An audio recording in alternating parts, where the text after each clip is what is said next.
Please start. We are live. A very good evening to everyone. It's with a great pleasure we welcome you all for this very exciting and insightful session on the emerging immunotherapeutic in non-small cell lung cancer.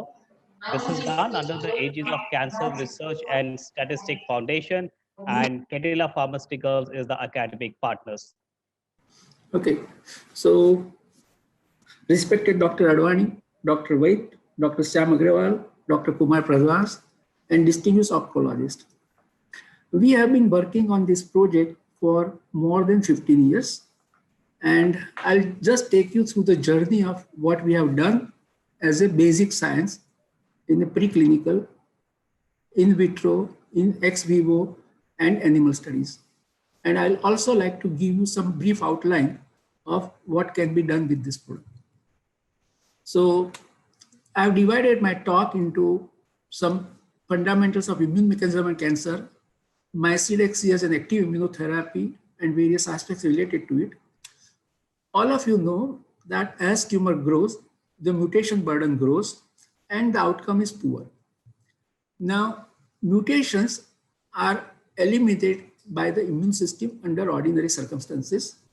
However, when they become large, multiple, they are associated with immune suppression. And when you have immune suppression, the tumor starts growing and tumor continues growing as shown in the right-hand side of the balance. And this is, standard, what is described in cancer immunology is elimination, equilibrium. Elimination is tumor is destroyed as soon as the cells start behaving abnormally. Equilibrium is, it is maintaining a small size, and escape is it starts growing. So how do immune system kills cancer? Or how do the tumor escapes from it? So if there is immune suppression or there's a lack of recognition of the tumor cells, then tumor cells escapes and they start growing. Immune suppression is induced by the tumors in form of various checkpoint inhibitors and other suppressive cells like myeloid-derived suppressor cells, Tregs, and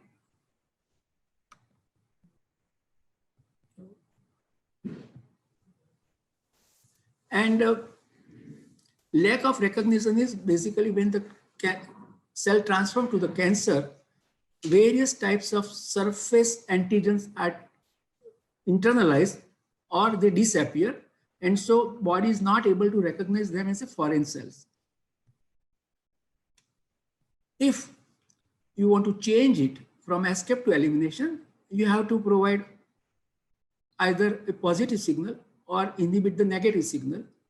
As Dr. Advani said, negative signal can be eliminated by using checkpoint inhibitor.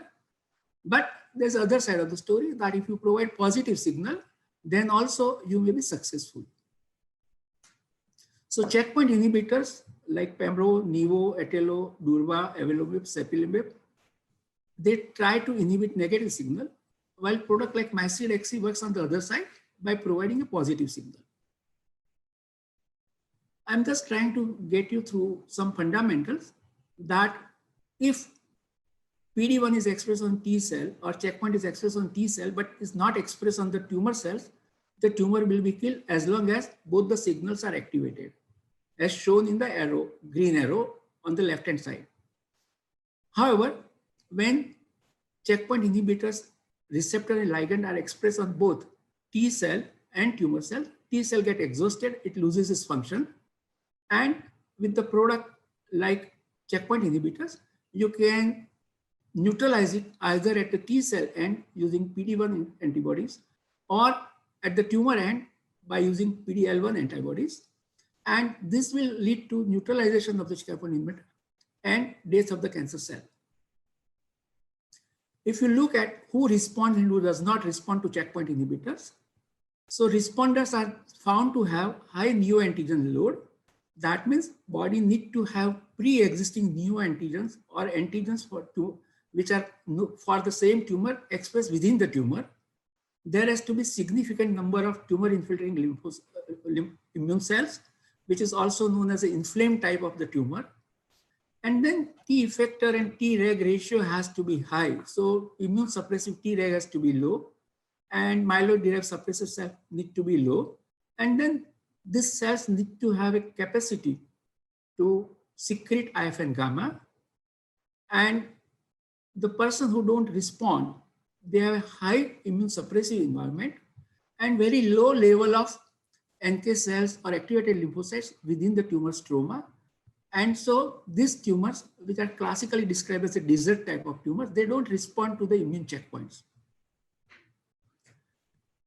I'll just take you through the studies we have done. So we have done in various animal models, and they include melanoma, pancreatic cancer, myeloma, and tumor metastatic to the lung.